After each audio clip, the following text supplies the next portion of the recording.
ನಮಸ್ಕಾರ ಎಲ್ಲರಿಗೂ. ಕನ್ನಡದಿಂದ ಇಂಗ್ಲಿಷ್ ಕಲಿಯಿರಿ ಈ ವಿಡಿಯೋ ಸೀರೀಸ್ನ 39ನೆಯ ಪಾಠಕ್ಕೆ ತಮ್ಮೆಲ್ಲರಿಗೂ ಸ್ವಾಗತ.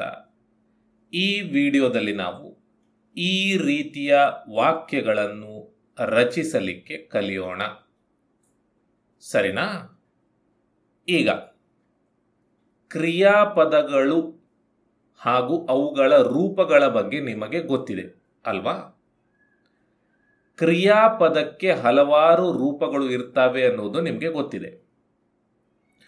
ನೀವು ನನ್ನ PDF ಡೌನ್ಲೋಡ್ ಮಾಡಿದರೆ ಅದರಲ್ಲಿ ನಿಮಗೆ ಕ್ರಿಯಾಪದಗಳು ಹಾಗೂ ಅವುಗಳ ರೂಪಗಳು ಅನ್ನುವಂತಹ PDFಗಳು ಸಿಕ್ಕಿರ್ತವೆ. ಆ PDFಗಳಲ್ಲಿ ನಿಮಗೆ ಈ ರೀತಿ ಕಾಣಲಿಕ್ಕೆ ಸಿಕ್ಕಿರ್ತದೆ, ಸರಿ ಅಲ್ವಾ? V1 ರೂಪ, V2 ರೂಪ, V3 ರೂಪ, S ರೂಪ ಹಾಗೂ ING ರೂಪ ಅಂತ. ನೀವು PDF ಡೌನ್ಲೋಡ್ ಮಾಡದೇ ಇದ್ದರೆ ನಾನು ಕ್ರಿಯಾಪದಗಳು ಹಾಗೂ ಅವುಗಳ ರೂಪಗಳು ಅನ್ನುವಂತಹ ಒಂದು ಸೀರೀಸ್ ಅನ್ನು ಮಾಡಿ ಈ ಚಾನಲ್ನಲ್ಲಿಯೇ ಅಪ್ಲೋಡ್ ಮಾಡಿದ್ದೇನೆ. ಅವುಗಳನ್ನು ನೋಡಿದ್ರೂ ನಿಮಗೆ ಗೊತ್ತಾಗ್ತದೆ ಯಾವುದೆಲ್ಲ ರೂಪಗಳು ಇದ್ದಾವೆ ಅಂತ, ಸರಿನಾ? ಈಗ ಈ ವಿಡಿಯೋದಲ್ಲಿ ನಾವು ವಾಕ್ಯಗಳನ್ನು ರಚಿಸಲಿಕ್ಕೆ V1 ರೂಪದ ಕ್ರಿಯಾಪದಗಳನ್ನು ಬಳಸುತ್ತೇವೆ ಅಥವಾ ಕ್ರಿಯಾಪದಗಳ V1 ರೂಪವನ್ನು ಬಳಸುತ್ತೇವೆ, ಸರಿನಾ? ಈಗ I, we, you, they ಹಾಗೂ ಪ್ಲೂರಲ್ ಸಬ್ಜೆಕ್ಟ್ ಇವುಗಳ ಜೊತೆ ಡು ಬರುತ್ತದೆ, ಆಯ್ತಾ? I, we, you, they plural subject ಬಂದ ನಂತರ ಡು ಬರುತ್ತದೆ, ಸರಿನಾ? ಈ ಸಬ್ಜೆಕ್ಟ್ಗಳ ಜೊತೆ ಮಾತ್ರ ಡು ಬರುವಂಥದ್ದು. ಹಿ, ಶಿ, ಇಟ್ ನ ಜೊತೆ ಡಸ್ ಬರ್ತದೆ, ಅದನ್ನು ಮುಂದೆ ಕಲಿಯೋಣ. ಈಗ ಅದರ ಬಗ್ಗೆ ಚಿಂತೆ ಬೇಡ, ಸರಿನಾ? ಈಗ ಐ ಬಂದು ಡು ಬಂದ್ರೆ ನಾನು ತೇನೆ ಅಥವಾ ನಾನು ವೆನು ಅನ್ನುವ ಅರ್ಥ ಸಿಗ್ತದೆ. ವಿ ಬಂದು ಡು ಬಂದ್ರೆ ನಾವು ತೇವೆ ಅಥವಾ ನಾವು ವೆವು ಅನ್ನುವ ಅರ್ಥ ಸಿಗ್ತದೆ. ಯು ಬಂದು ಡು ಬಂದ್ರೆ ನೀನು ತಿ ಅಥವಾ ನೀವು ತೀರಿ ಅನ್ನುವ ಅರ್ಥ ಸಿಗ್ತದೆ. ದೇ ಬಂದು ಡು ಬಂದ್ರೆ ಅವರು ಅಥವಾ ಇವರು ತಾರೆ ಅಥವಾ ಅವು ಅಥವಾ ಇವು ತವೆ ಅನ್ನುವ ಅರ್ಥ ಸಿಗ್ತದೆ. ಡು ಅಂದ್ರೆ ಮಾಡು ಅಂತ. ಡು ಅಂದ್ರೆ ಮಾಡು. ಡು ಅನ್ನುವಂಥದ್ದು ಕ್ರಿಯಾಪದ, ಸರಿನಾ? ಹಿಂದಿನ ವಿಡಿಯೋದಲ್ಲಿ ನಾನು ನಿಮಗೆ ಹೇಳಿದೆ ಡು ಅನ್ನುವಂಥದ್ದು ಮುಖ್ಯ ಕ್ರಿಯಾಪದವಾಗಿಯೂ ಬರಬಹುದು, ಸಹಾಯಕ ಕ್ರಿಯಾಪದವಾಗಿಯೂ ಬರಬಹುದು ಅಂತ ಅಲ್ವಾ? ಈ ವಿಡಿಯೋದಲ್ಲಿ ನಾವು ಡು ಪದವನ್ನು ಸಹಾಯಕ ಕ್ರಿಯಾಪದದಂತೆ ಬಳಸುತ್ತೇವೆ, ಆಯ್ತಾ? ಮುಖ್ಯ ಕ್ರಿಯಾಪದ ಅಲ್ಲ. ಹಾಗಾಗಿ ಡು ಪದದ ಅರ್ಥ ಮಾಡು ಅಂತ ಅಲ್ಲ, ಸರಿನಾ? ಈ ವಿಡಿಯೋದಲ್ಲಿ ನಾವು ಡು ಪದವನ್ನು ಸಹಾಯಕ ಕ್ರಿಯಾಪದದಂತೆ ಬಳಸುತ್ತೇವೆ. ಹಾಗಾಗಿ ಈ ವಿಡಿಯೋದಲ್ಲಿ ನಾವು ಡು ಎಲ್ಲೆಲ್ಲಿ ಬಳಸ್ತೇವೆ ಅಲ್ಲಿ ಡು ಪದದ ಅರ್ಥ ಮಾಡು ಅಂತ ಅಲ್ಲ, ಆಯ್ತಾ? ಈಗ ಇವುಗಳನ್ನು ವಿವರವಾಗಿ ಕಲಿಯೋಣ. ಮೊದಲು ಐ ಪದವನ್ನು ಸಬ್ಜೆಕ್ಟ್ ಆಗಿ ಬಳಸಿ ವಾಕ್ಯಗಳನ್ನು ರಚಿಸೋಣ. ಆಯಿತಾ? ಈ ವಿಡಿಯೋದಲ್ಲಿ ನಾವು ಬರೀ ಪಾಸಿಟಿವ್ ವಾಕ್ಯಗಳನ್ನು ರಚಿಸಲಿಕ್ಕೆ ಕಲಿಯೋಣ. ಸರಿನಾ? ಪಾಸಿಟಿವ್ ವಾಕ್ಯಗಳನ್ನು ರಚಿಸಲಿಕ್ಕೆ ಸ್ಟ್ರಕ್ಚರ್ ಇದು.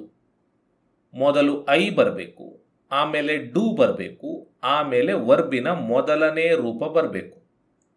ಹೀಗೆ ಬಂದಾಗ ನಾನು ತೇನೆ ಅಥವಾ ನಾನು ವೆನು ಅನ್ನುವ ಅರ್ಥ ಕನ್ನಡದಲ್ಲಿ ಬರ್ತದೆ. ಸರಿನಾ? ಉದಾಹರಣೆಗೆ, ನಾನು ನನ್ನ ಹಲ್ಲು ಉಜ್ಜುತ್ತೇನೆ. ನಾನು ನನ್ನ ಹಲ್ಲು ಉಜ್ಜುತ್ತೇನೆ. ಇದನ್ನು ಇಂಗ್ಲಿಷ್ನಲ್ಲಿ I do brush my teeth ಅಂತ ಹೇಳ್ತೇವೆ. ಐ ಅಂದರೆ ನಾನು, ಡೂ ಅಂದರೆ ತೇನೆ, ಐ ಡೂ ಅಂದರೆ ನಾನು ತೇನೆ. ಆಯ್ತಾ? ಈ ತೇನೆ ಅನ್ನುವಂಥದ್ದು ಉಜ್ಜು ಪದದ ಜೊತೆ ಬಂದಿದೆ ಅಲ್ವಾ? ಹಾಗಾಗಿ ಇದನ್ನು ಅನುವಾದ ಮಾಡೋಣ. ಮಾಡಿದಾಗ ಬ್ರಷ್ ಅಂತ ಆಗ್ತದೆ. ಈ ಬ್ರಷ್ ಅನ್ನುವಂಥದ್ದು ವರ್ಬಿನ ಮೊದಲನೇ ರೂಪ. ಹಾಗಾಗಿ ಐ ಡೂ ಬ್ರಷ್ ಅಂದರೆ ನಾನು ಉಜ್ಜುತ್ತೇನೆ ಅಂತ. ಐ ಬಂತು, ಡೂ ಬಂತು, ಬ್ರಷ್ ಬಂತು, ವರ್ಬಿನ ಮೊದಲನೇ ರೂಪ ಬಂತು. ಸರಿನಾ? ಮೈ ಅಂದರೆ ನನ್ನ, ಟೀತ್ ಅಂದರೆ ಹಲ್ಲು. ಆಯ್ತಾ? ಈಗ ಹಲ್ಲು ಅಂದರೆ ಒಂದು ಹಲ್ಲು. ಒಂದು ಹಲ್ಲಿಗೆ ಟೂತ್ ಅಂತ ಹೇಳ್ತೇವೆ. TOOTH. ಆಯ್ತಾ? ಟೂತ್. ಟೀತ್ ಅಂದರೆ ಹಲ್ಲುಗಳು ಅಂತ ಅರ್ಥ. ಆದರೆ ಕನ್ನಡದಲ್ಲಿ ನಾವು ಮಾತನಾಡುವಾಗ ನಾನು ನನ್ನ ಹಲ್ಲುಗಳನ್ನು ಉಜ್ಜುತ್ತೇನೆ ಅಂತ ಹೇಳೋದಿಲ್ಲ. ನಾನು ನನ್ನ ಹಲ್ಲು ಉಜ್ಜುತ್ತೇನೆ ಅಂತ ಹೇಳ್ತೇವೆ ಅಲ್ವಾ? ಟೀತ್ ಅಂದರೆ ಇಲ್ಲಿ ಹಲ್ಲುಗಳು ಅಂತ ಅರ್ಥ, ಬಹುವಚನ ಅಂತ ಅರ್ಥ. ಸರಿನಾ? ಸೊ ಕನ್ನಡದಲ್ಲಿ ಆಡು ಭಾಷೆಯಲ್ಲಿ ಏನು ಬಳಸ್ತೇವೋ ಅದನ್ನೇ ಬಳಸಿದ್ದೇನೆ. ಐ ಡೂ ಬ್ರಷ್ ಅಂದರೆ ನಾನು ಉಜ್ಜುತ್ತೇನೆ, ಮೈ ಟೀತ್ ಅಂದರೆ ನನ್ನ ಹಲ್ಲು ಅಂತ ಅರ್ಥ. ಸರಿನಾ? ಈಗ ನಿಜವಾಗಿಯೂ ಇದೇ ವಾಕ್ಯ, ಆದರೆ ಇಂಗ್ಲಿಷ್ನಲ್ಲಿ ಮಾತನಾಡುವಾಗ ಈ ಡೂ ಪದವನ್ನು ಬಿಟ್ಟು ಈ ರೀತಿ ಹೇಳುತ್ತೇವೆ.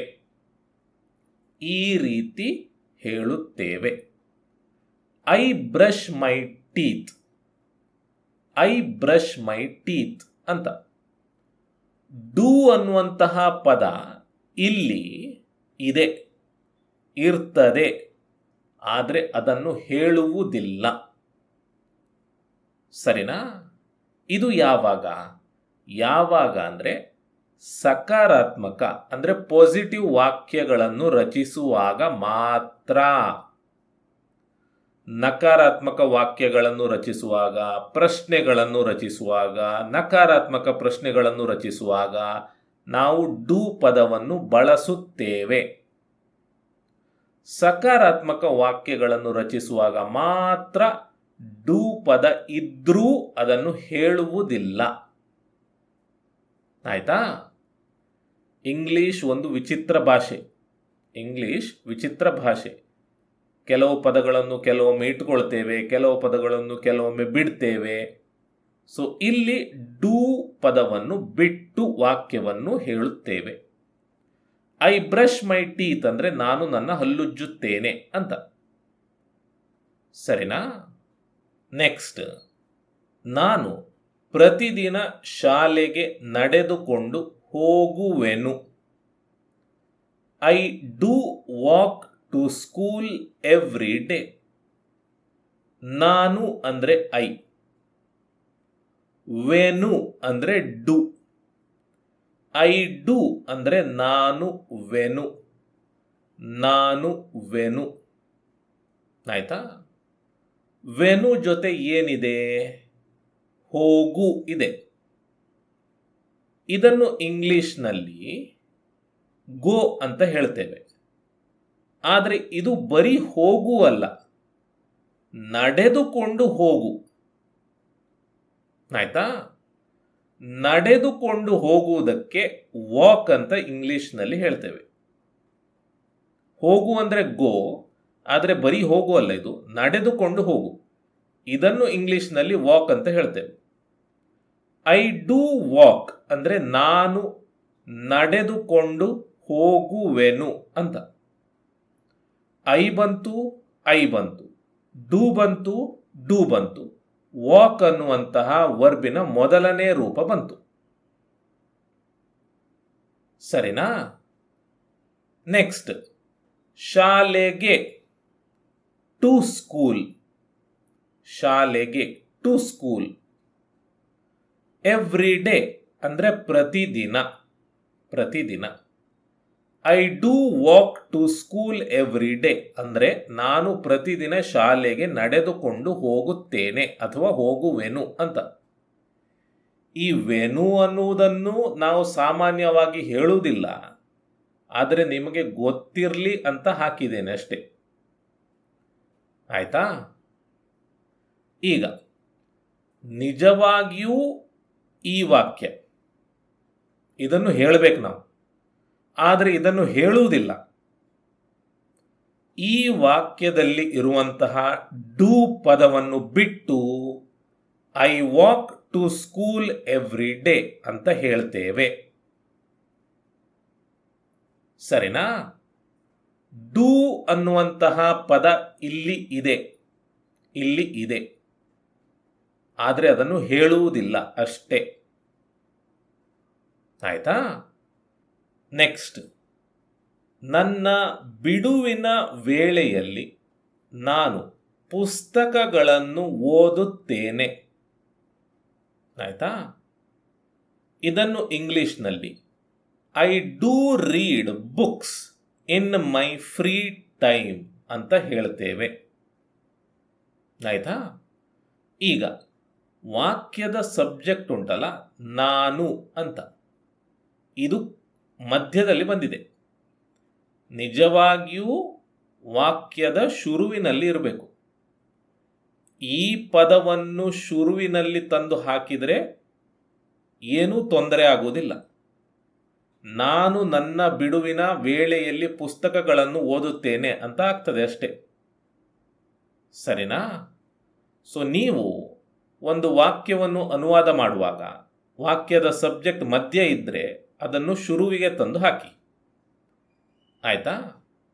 ನಾನು ಅಂದರೆ ಐ, ತೇನೆ ಅಂದರೆ ಡು, ಐ ಡು ಅಂದರೆ ನಾನು ತೇನೆ, ನಾನು ತೇನೆ.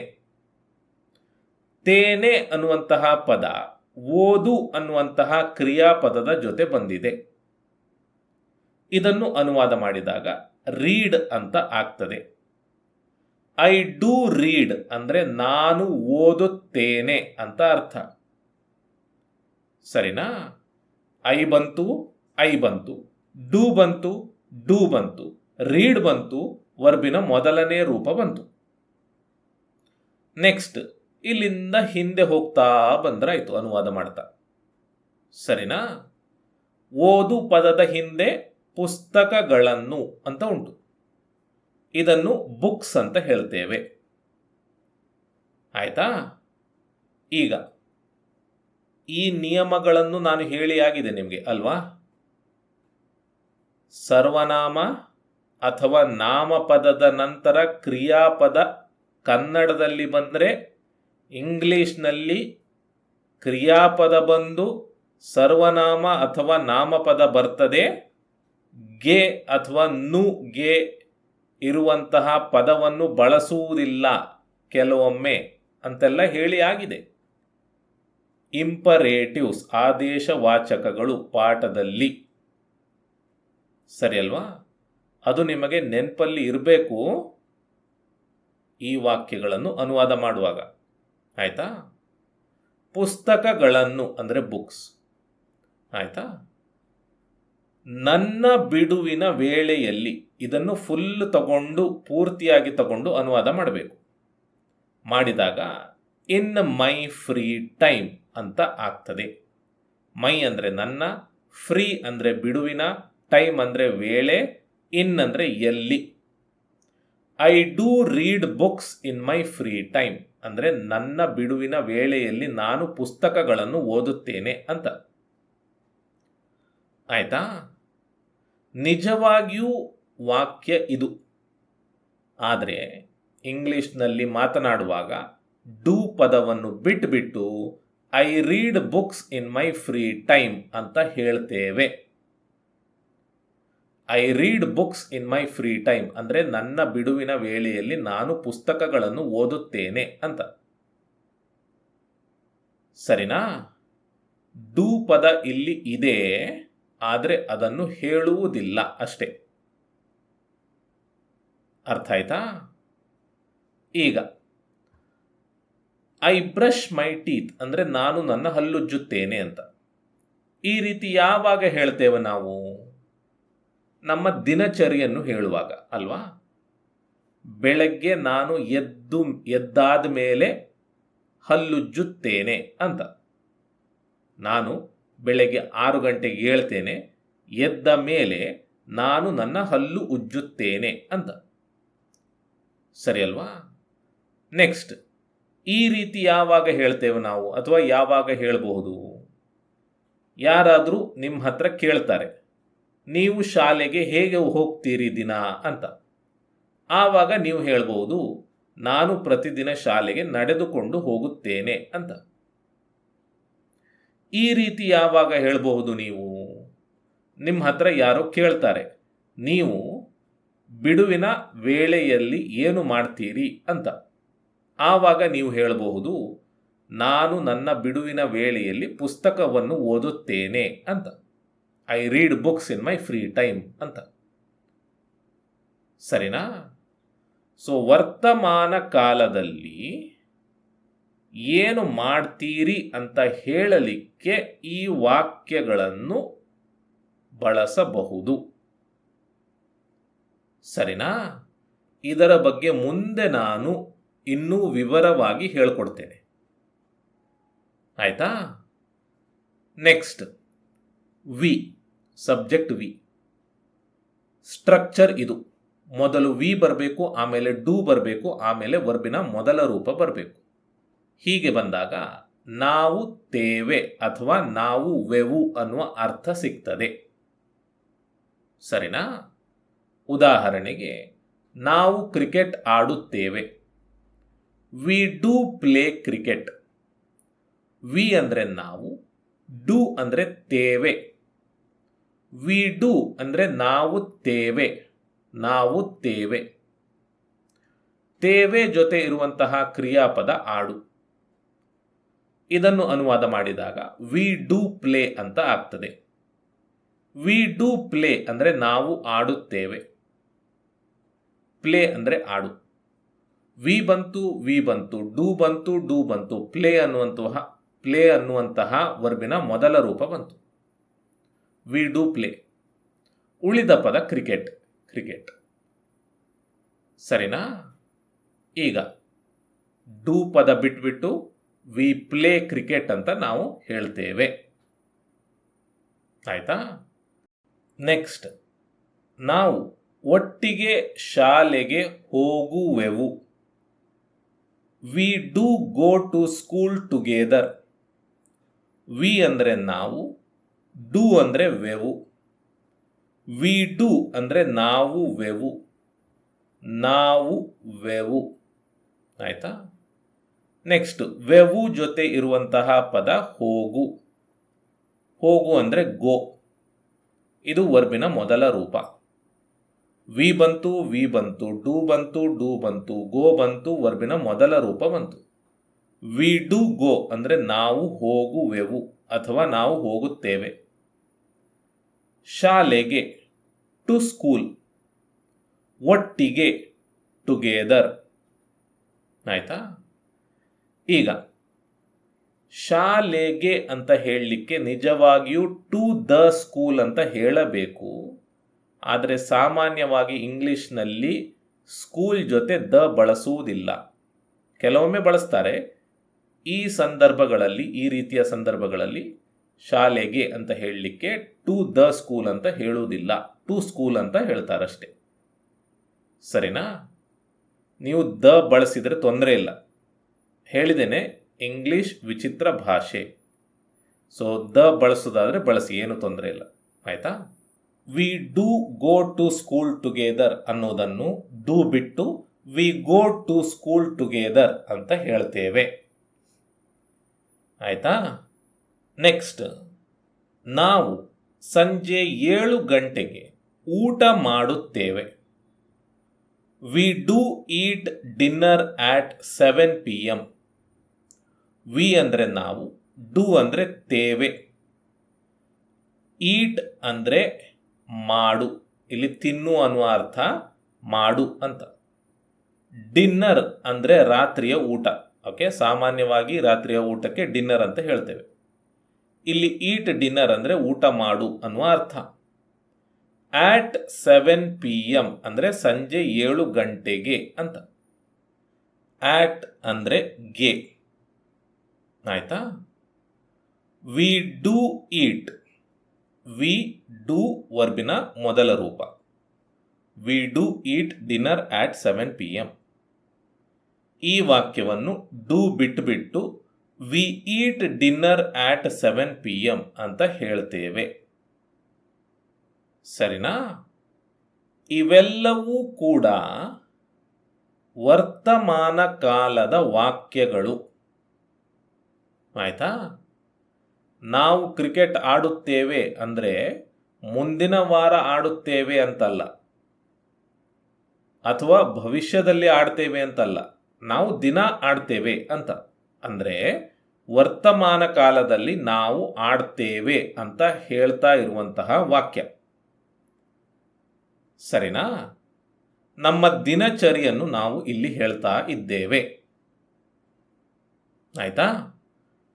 ನೆಕ್ಸ್ಟ್, ಯು ಅನ್ನು ಸಬ್ಜೆಕ್ಟ್ ಆಗಿ ಬಳಸಿ ವಾಕ್ಯಗಳನ್ನು ರಚಿಸೋಣ. ಪಾಸಿಟಿವ್ ವಾಕ್ಯಗಳನ್ನು ರಚಿಸಲಿಕ್ಕೆ ಸ್ಟ್ರಕ್ಚರ್ ಇದು. ಮೊದಲು ಯು ಬರಬೇಕು, ಆಮೇಲೆ ಡೂ ಬರಬೇಕು, ಆಮೇಲೆ ವರ್ಬಿನ ಮೊದಲ ರೂಪ ಬರಬೇಕು. ಹೀಗೆ ಬಂದಾಗ ಕನ್ನಡದಲ್ಲಿ ನೀನು ತಿ ಅಥವಾ ನೀವು ತೀರಿ ಅನ್ನುವ ಅರ್ಥ ಸಿಗ್ತದೆ. ಆಯ್ತಾ? ಉದಾಹರಣೆಗೆ, ನೀನು ಹಾಲು ತರುತ್ತಿ.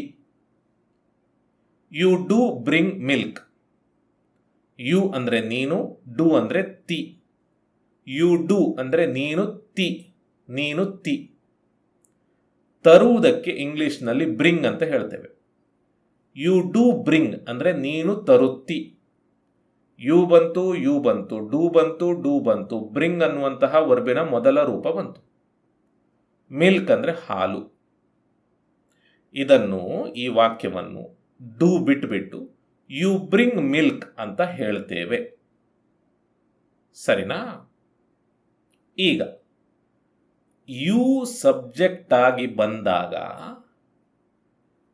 ಈ ವಾಕ್ಯ ಇನ್ನೊಂದು ಅರ್ಥವನ್ನು ಕೊಡುತ್ತದೆ. ಅದು ಏನು ಅಂದರೆ, ನೀನು ಹಾಲು ತಾ ಅಥವಾ ನೀವು ಹಾಲು ತನ್ನಿ ಅಂತ.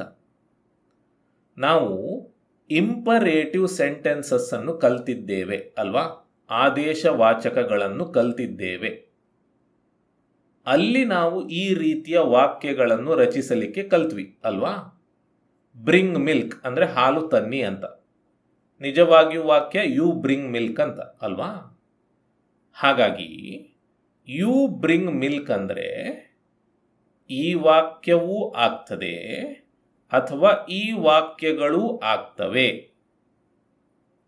ಸರಿನಾ? ಎರಡು ಅರ್ಥಗಳು ಸಿಗ್ತವೆ ಈ ಒಂದೇ ಇಂಗ್ಲಿಷ್ ವಾಕ್ಯಕ್ಕೆ. ನೆಕ್ಸ್ಟ್, ನೀವು ಸಿನಿಮಾ ನೋಡುತ್ತೀರಿ. You do watch movies. You ಅಂದರೆ ನೀವು, ಡೂ ಅಂದರೆ ತೀರಿ. ಯು ಡೂ ಅಂದರೆ ನೀವು ತೀರಿ, ನೀವು ತೀರಿ. ವಾಚ್ ಅಂದರೆ ನೋಡು, ವರ್ಬಿನ ಮೊದಲ ರೂಪ. ಯು ಡೂ ವಾಚ್ ಅಂದರೆ ನೀವು ನೋಡುತ್ತೀರಿ. ಮೂವೀಸ್ ಅಂದರೆ ಸಿನಿಮಾ. ಆಯ್ತಾ? ಈಗ ಇಲ್ಲಿ ಮೂವೀಸ್ ಅಂತ ಇದೆ, ಇಲ್ಲಿ ಸಿನಿಮಾ ಅಂತ ಇದೆ. ಯಾವಾಗಲೂ ಕೂಡ ಯಾವುದೋ ಒಂದು ಕೆಲಸವನ್ನು ಸಾಮಾನ್ಯವಾಗಿ ಮಾಡ್ತಾರೆ ಅಂತ ಹೇಳುವಾಗ ಎಸ್ ಹಾಕಿ ಬಹುವಚನ ಮಾಡಿ ಹೇಳಬೇಕು.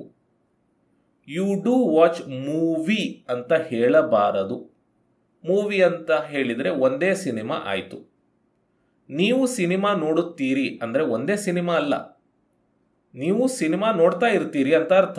ಸಿನಿಮಾ ನೋಡುವಂಥದ್ದು ನಿಮ್ಮ ಹವ್ಯಾಸ ಅಂತ ಅರ್ಥ. ಆಯಿತಾ? ಹಾಗಾಗಿ ಸಿನಿಮಾ ಅಂತ ಕನ್ನಡದಲ್ಲಿ ಹೇಳಿದರೂ ಕೂಡ ಇಂಗ್ಲಿಷ್ನಲ್ಲಿ ಬಹುವಚನವಾದ ಮೂವೀಸನ್ನೇ ಬಳಸಬೇಕು. ಆಯಿತಾ? ಈಗ ಯು ಡೂ ವಾಚ್ ಮೂವೀಸ್, ಇದನ್ನು ಯು ವಾಚ್ ಮೂವೀಸ್ ಅಂತ ಹೇಳ್ತೇವೆ. ಇಲ್ಲಿಯೂ ಕೂಡ ಈ ವಾಕ್ಯಕ್ಕೆ ಈ ಅರ್ಥಗಳು ಬರ್ತವೆ. ನೀವು ಸಿನಿಮಾಗಳನ್ನು ನೋಡಿ, ನೀನು ಸಿನಿಮಾಗಳನ್ನು ನೋಡು ಅಂತ. ಆಯಿತಾ? ಸೊ ಹಾಗಾಗಿ ಈ ಇಂಗ್ಲಿಷ್ನ ವಾಕ್ಯಕ್ಕೆ ಎರಡು ಅರ್ಥಗಳು, ಒಂದು ಇದು, ಒಂದು ಇದು. ಆಯಿತಾ? ನೆಕ್ಸ್ಟ್, ದೇ ಅನ್ನು ಸಬ್ಜೆಕ್ಟ್ ಆಗಿ ಬಳಸಿ ವಾಕ್ಯಗಳನ್ನು ರಚಿಸೋಣ. ಸ್ಟ್ರಕ್ಚರ್ ಇದು ಪಾಸಿಟಿವ್ ವಾಕ್ಯಗಳದ್ದು. ಮೊದಲು ದೇ ಬರಬೇಕು, ಆಮೇಲೆ ಡೂ ಬರಬೇಕು, ಆಮೇಲೆ ವರ್ಬಿನ ಮೊದಲ ರೂಪ ಬರಬೇಕು. ಹೀಗೆ ಬಂದರೆ ಅವರು ಅಥವಾ ಇವರು ತಾರೆ ಅಥವಾ ಅವು ಅಥವಾ ಇವು ತವೆ ಅನ್ನುವ ಅರ್ಥ ಸಿಗ್ತದೆ. ಆಯ್ತಾ? ಉದಾಹರಣೆಗೆ, ಅವರು ದೊಡ್ಡ ಮನೆಯಲ್ಲಿ ವಾಸಿಸುತ್ತಾರೆ. ಇದನ್ನು ಇಂಗ್ಲಿಷ್ನಲ್ಲಿ they do live in a big house ಅಂತ ಹೇಳ್ತೇವೆ. ದೇ ಅಂದರೆ ಅವರು, ಡೂ ಅಂದರೆ ತಾರೆ. ದೇ ಡೂ ಅಂದರೆ ಅವರು ತಾರೆ. ತಾರೆ ಜೊತೆ ವಾಸಿಸು ಇದೆ. ವಾಸಿಸುವುದಕ್ಕೆ ಇಂಗ್ಲಿಷ್ನಲ್ಲಿ ಲಿವ್ ಅಂತ ಹೇಳ್ತೇವೆ. ದೇ ಡೂ ಲಿವ್ ಅಂದರೆ ಅವರು ವಾಸಿಸುತ್ತಾರೆ. ದೇ ಬಂತು, ದೇ ಬಂತು, ಡೂ ಬಂತು, ಡೂ ಬಂತು, ಲಿವ್ ಬಂತು, ವರ್ಬಿನ ಮೊದಲ ರೂಪ ಬಂತು. ಸರಿನಾ? ದೊಡ್ಡ ಮನೆ, ಬಿಗ್ ಹೌಸ್, ಒಂದು ದೊಡ್ಡ ಮನೆ ಅಂತ. ಅ ಬಿಗ್ ಹೌಸ್ ಒಂದು ಕನ್ನಡದಲ್ಲಿ ಹೇಳುವುದಿಲ್ಲ ಅಷ್ಟೆ. ಎಲ್ಲಿ ಅಂತ ಹೇಳಲಿಕ್ಕೆ ಇನ್ ಬಳಸ್ತೇವೆ. ಇನ್ ಅ ಬಿಗ್ ಹೌಸ್ ಅಂದರೆ ಒಂದು ದೊಡ್ಡ ಮನೆಯಲ್ಲಿ ಅಂತ ಅರ್ಥ. ಸರಿನಾ?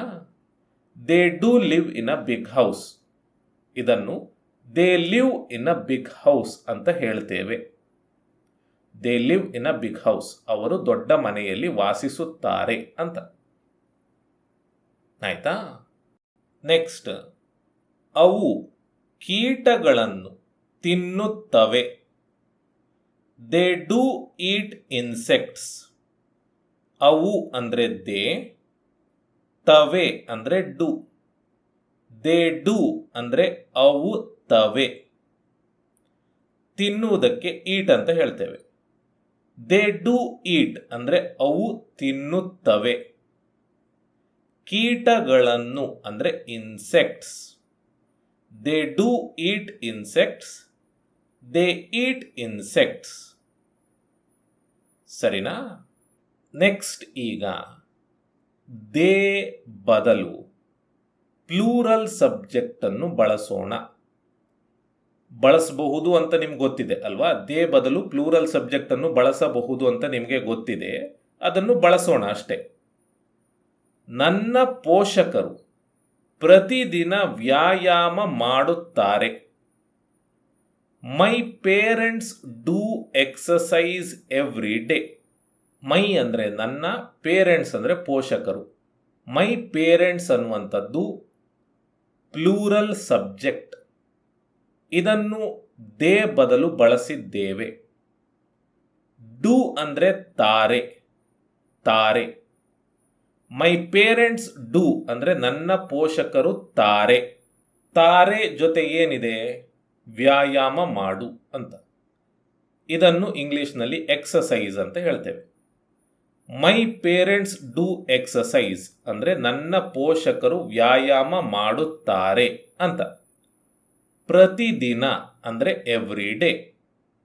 ಮೈ parents do exercise every day, ಇದನ್ನು my parents exercise every day ಅಂತ ಹೇಳ್ತೇವೆ.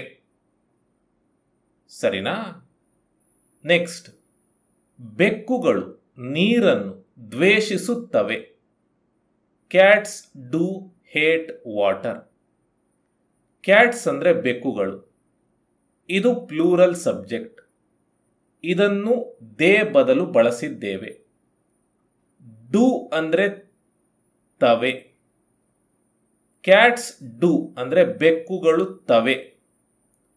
ತವೆ ಜೊತೆ ದ್ವೇಷಿಸು ಇದೆ. ಇದನ್ನು ಇಂಗ್ಲಿಷಲ್ಲಿ ಹೇಟ್ ಅಂತ ಹೇಳ್ತೇವೆ. ಕ್ಯಾಟ್ಸ್ ಡೂ ಹೇಟ್ ಅಂದರೆ ಬೆಕ್ಕುಗಳು ದ್ವೇಷಿಸುತ್ತವೆ. ನೀರನ್ನು ಅಂದರೆ water. Cats do hate water. ಇದನ್ನು ಕ್ಯಾಟ್ಸ್ ಹೇಟ್ ವಾಟರ್ ಅಂತ ಹೇಳ್ತೇವೆ. ಅಂದರೆ ಬೆಕ್ಕುಗಳು ನೀರನ್ನು ದ್ವೇಷಿಸುತ್ತವೆ ಅಂತ. ಸರಿನಾ? ಸೊ ಈ ರೀತಿ ನಾವು ವಾಕ್ಯಗಳನ್ನು ರಚಿಸುತ್ತೇವೆ. ಆಯ್ತಾ? ಈಗ ನಿಮಗೆ ಒಂದು ಎಕ್ಸಸೈಸ್. ಈ ವಾಕ್ಯಗಳನ್ನು ಇಂಗ್ಲಿಷಿಗೆ ಅನುವಾದ ಮಾಡಿ ಕಮೆಂಟ್ ಮಾಡಿ. ಇನ್ನೊಂದು 5 ಸೆಕೆಂಡ್ಗಳಲ್ಲಿ ಇವುಗಳ ಉತ್ತರಗಳನ್ನು ಇಲ್ಲಿಯೇ ತೋರಿಸುತ್ತೇನೆ. ಆಯ್ತಾ?